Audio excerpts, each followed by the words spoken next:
Who here has heard of the real estate market cycle? Typically speaking, the real estate cycle goes through 4 phases, right? It starts or ends in recession, then it goes through a recovery period, an expansion period, and then a hypersupply period, okay? Most of the time it's 18 years unless we have a world war. Hopefully we don't have that anytime soon. That means that the next peak is 2024. I know people that have gotten out of the real estate market 2 years ago saying, I'm not gonna buy at these prices, right? And I bet they wish they had, right? Like prices have gone up a lot in the last 2 years and rents have gone up a lot in the last 2 years because it doesn't really matter if you're not selling at a loss. You buy when you buy and you sell when it's high, right? That's the trick. It's not buy low, sell high. It's buy whenever you buy, sell when it's high.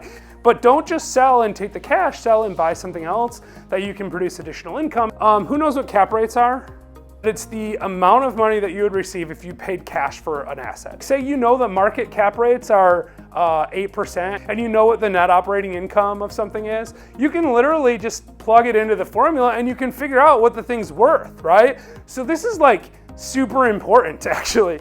So if you buy an apartment complex that makes $100,000 a year NOI and the cap rate in that market is 10%, then you can literally say 100,000 divided by 10% equals 1 million. That's what the market thinks this property's worth. That's what I can buy it for, that's what I can sell it for. That if you raise the net operating income, you raise the value. You raise the rent just a little bit, right? And you make an extra $100 a month, that's $1,200 a year, no extra cost. Your NOI went up $1,200 a year. You just added $15,000, $20,000 in equity, right? And that's real money that you can then refinance and pull out. Who here invests passively in real estate? Anyone do that? I don't believe you. I don't believe, well, you might actually do it back. My wife might be the only truth teller in the room, unless someone else in here has a husband or wife that does all their work for them.